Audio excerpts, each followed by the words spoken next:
जय हिंद। चलिए बच्चों, आज के इस सेशन में हम लोग बात करते हैं कुछ और क्वेश्चंस के बारे में। जैसा कि आप जान रहे हैं कि इसके पहले जो है हम लोग 5 क्वेश्चन के बारे में बात कर लिए थे, ठीक है ना।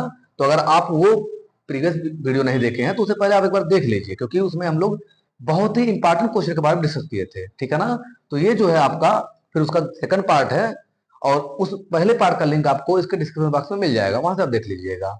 तो चलिए, हमने जो आज देखिए क्वेश्चन सेलेक्ट किया है, ये बहुत ही मतलब इसमें से कुछ बहुत ही इजी है और फिर कुछ उसके बाद लेवल के क्वेश्चन है, मैंने अच्छे खासे क्वेश्चन है। देखिए, जो क्वेश्चन है आपका आज का पहला, वो है लिखा है if p is prime number. कह रहा अगर p जो है एक प्राइम नंबर है, then what is the LCM of p p square and p cube, ठीक है ना। कह रहा p एक प्राइम नंबर है, तो बताइए आप कि p square and p cube का एलसीएम क्या होगा, ठीक है ना। एलसीएम क्या होगा, चलिए देख लेते हैं। देखिए, आप एलसीएम मतलब समझते हैं कि जो है ऐसे सभी फैक्टर्स जो कि इंक्लूड होते हैं किसी भी नंबर्स में, ठीक, उसे ही आप एलसीएम में मानते हैं। क्योंकि एक एचसीएफ होता है, एलसीएम होता है, तो बेसिक जानकारी आप पहले से जानते हैं, इसी को आगे बढ़ाइए। देखिए, जो आपके पास p है ये तो अकेला है, लेकिन जो आपके पास पी स्क्वायर है, देखिए इसमें क्या है, 2p है, ठीक है ना। एक p आपका ए है और एक p ए है, क्योंकि पी स्क्वायर का मतलब क्या है, p 2 टाइम्स है, आपस में मल्टीप्लाइड है। और जो आपका p क्यूब है, p क्यूब ये 3 टाइम्स है, ठीक है ना। इसका मतलब क्या है, 3 टाइम्स है p, फिर इंटू p है, फिर क्या है, इंटू p है, ठीक है ना।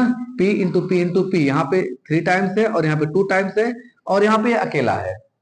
तो इन सब में आप देखिए, अगर हम लोग बात करें इनके पेयर्स की, तो पेयर्स कैसे बनाएंगे। तो देखिए, पहले देखा जाए तो इन तीनों में से एक पी यहाँ पे अकेला है, एक पी अकेला है, तो एक पी यहाँ पे हो गया, दूसरा पी यहाँ पे, तीसरा पी यहाँ पे, यानी इन तीनों पी में से आप एक पी लिखेंगे। एक पी लिखा गया आपका। फिर देखिए, यहाँ पे लिखा है एक पी और दूसरा पी यहाँ पे है, तो ये जो आपका डबल लाइन है, यहाँ 2 पी मिल गए आपको, इनमें से आप एक लिखेंगे, ठीक है ना, लिखेंगे। फिर देखिए, एक पी यहाँ पे है, अकेला बच जा रहा था ना, तो इसको भी लिखेंगे आप। तो क्या हो जाएगा आपका, ये हो जाएगा बराबर पी क्यूब, ठीक है ना। एकदम वैसे है जैसे कि आप नंबर्स का लिखते हैं। फिर से देख लीजिए, यहाँ आपके पास जो है पी अकेला है, यहाँ पी स्क्वायर था, इसका मतलब हमने 2 बार लिखा है। यहाँ जो है पी क्यूब था और हमने यहाँ पे 3 बार लिखा है। फिर है आपका, कैसे हमने कॉमन लिया है, तो देखिए एक पी, दूसरा पी और तीसरा पी, इनमें से हमने एक पी लिख दिया। फिर देखिए, आपके पास क्या है, यहाँ पे एक पी यहाँ बचा हुआ है, एक पी यहाँ बचा, एक पेयर में था तो हमने एक पेयर में से यहाँ निकल लिख दिया, और दूसरा ये अकेला बचा था, हमने यहाँ लिख दिया। तो टोटल जो आपके पास है, ये है P into P into P. So आपका जो एलसीएम आ गया वो क्या आ गया, पी क्यूब। समझ में आ गया। चलिए अगला क्वेश्चन देखिए। अगला क्वेश्चन आपका कहा गया है, 2 पॉजिटिव इंटीजर्स, आपके पास जो है 2 पॉजिटिव इंटीजर्स हैं, एक है आपका p, एक है आपका q, यानी 2 इंटीजर हैं, वो भी पॉजिटिव है, एक p है दूसरा q है। Correct, can be express as, उसको लिखा गया कुछ इस प्रकार से, ठीक है ना। क्या लिखा है यहाँ पे, बड़ा लिख देता हूं, थोड़ा लिखा है p equal to A B square, इसमें से जो एक इंटीजर है, और जो दूसरा इंटीजर है कह रहा है q इक्वल टू लिखा है ए स्क्वायर बी। क्या लिखा है, q equal to A square B. तो कह रहा आपसे, comma A and B are prime numbers, A और B prime numbers, then what is the LCM. फिर पूछा आपसे, क्या एलसीएम पूछा है। तो इसका मीन्स देखिए, जो लिखा है P equal to A B square, इसको आप लिख सकते हैं ए इंटू बी लिख सकते हैं, और जो आपका ये क्यू है इसको आप लिख सकते हैं इस प्रकार से, ए इंटू बी। अब जरा आप देखिए कितने पेयर्स बन रहे हैं। देखिए, यहाँ पे ए एक बार है, यहाँ भी एक बार है, तो इन दोनों में से आप एक बार यहाँ लिख देंगे, ए हो गया। फिर देखिए, यहाँ पे बी है, यहाँ पर भी बी है, इन दोनों में से आप लिख देंगे बी, हो गया आपका। फिर देखिए, एक ए यहाँ बच रहा था, तो इसको लिख देते हैं, तो हम इसको इस साइड लिख लेते हैं, इसके किनारे हो जाएगा, ए हो गया। और एक बी बच रहा था यहाँ पे, यहाँ लिख देते हैं, हो गया बी आपका। तो a इंटू ए हो जाएगा आपका A square, and b into B हो जाएगा आपका बी स्क्वायर। तो जो आपका एलसीएम आएगा वो क्या आएगा, वो आएगा ए स्क्वायर बी स्क्वायर। क्या आएगा, A square B square. So इस प्रकार से देखिए, आपका दूसरा क्वेश्चन भी सॉल्व हो गया, बहुत आसान था, बस थोड़ा सा आपको सोचना था इसके बारे में। फिर आप आ जाइए तीसरे क्वेश्चन पे। कह रहा है a number n when divided by 14, एक नंबर n है, इसे आप 14 से डिवाइड कर रहे हो जब, गिव्स द रिमाइंडर 5, तो इसको यहां राइट कर लीजिए ऐसे। ये रहा आपका 14, ठीक है ना, इसी से आप किसको डिवाइड कर रहे हो, n को, तो ये रहा आपका n, ठीक है ना। चलो ठीक है, यानी n को आप 14 से डिवाइड कर रहे हो। तो कह रहा है जो रिमाइंडर आ रहा है कितना आ रहा है, यहां लिखा है 5 आ रहा है। कितना आ रहा है, 5, यानी यहाँ पे कुछ आंसर आया होगा, मान लो x आया होगा, लेकिन यहाँ पे जो बचा है वो कितना बचा है, 5। ठीक, लॉजिकल क्वेश्चन है। कह रहा व्हाट इज इट्स रिमाइंडर, इसका रिमाइंडर क्या होगा, when same number is divided by 7, अगर इसी नंबर को आप फिर से 7 से डिवाइड करते हो तब क्या आएगा। देखिए बहुत आसान क्वेश्चन है, जो भी यहाँ पे आ रहा होगा वो रहा होगा x। लॉजिकल क्वेश्चन ध्यान दीजिएगा, वो आ रहा होगा आंसर आपका x, बट रिमाइंडर कितना होगा 5। तो जब आप 14 को या 14 से n को डिवाइड करते तो आपका ये आ रहा है, लेकिन अगर आप एक बार देखें तो जो 7 है वो 14 से रिलेटेड है। कैसे रिलेटेड है, 14 से, ठीक है। इसको हम यहां लिख रहे हैं, ये रहा 14। आप देखिए ये 7 इंटू अगर आप 2 करते तो कितना आता है, 14। इसका मतलब ये है कि जिस नंबर को ये 14 डिवाइड कर रहा है वो नंबर 7 से भी डिविजिबल हो जाएगा। और ये जो 5 है इस 7 से क्या है, छोटा है। तो जब 5 आ रहा था रिमाइंडर और जो 14 से डिविजिबल नहीं था, तो अगर वही 5 से रिमाइंडर आए तो क्या 7 से डिविजिबल होगा, नहीं। इसका मतलब ये है कि फिर आंसर क्या आएगा आपका, रिमाइंडर 5 ही आएगा। क्या आएगा, 5 ही आएगा। यानी अगर आप n को डिवाइड कर देंगे 7 से, फिर क्या आएगा आपका, वो जो भी आंसर आएगा उसके बाद आपका 5 ही रिमाइंडर है। क्यों, क्योंकि 5 जो 7 से छोटा है। आई होप आप इसे भी समझ गए होंगे, तो इसे नोट कर लीजिए, फिर नेक्स्ट क्वेश्चन देखते हैं, नोट कर लीजिए। तो चलिए बाकी क्वेश्चन देख लेते हैं। देखिए अगला क्वेश्चन क्या आपका लिखा है, examine whether 17/30 is terminating decimal और नॉट।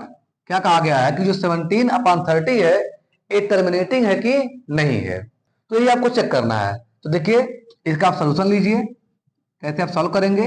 देखिए ये रहा आपका 17 ऊपर न्यूमरेटर है और ये रहा आपका 13 नीचे, ये 30 जो है ये डिनोमिनेटर है, ठीक है ना।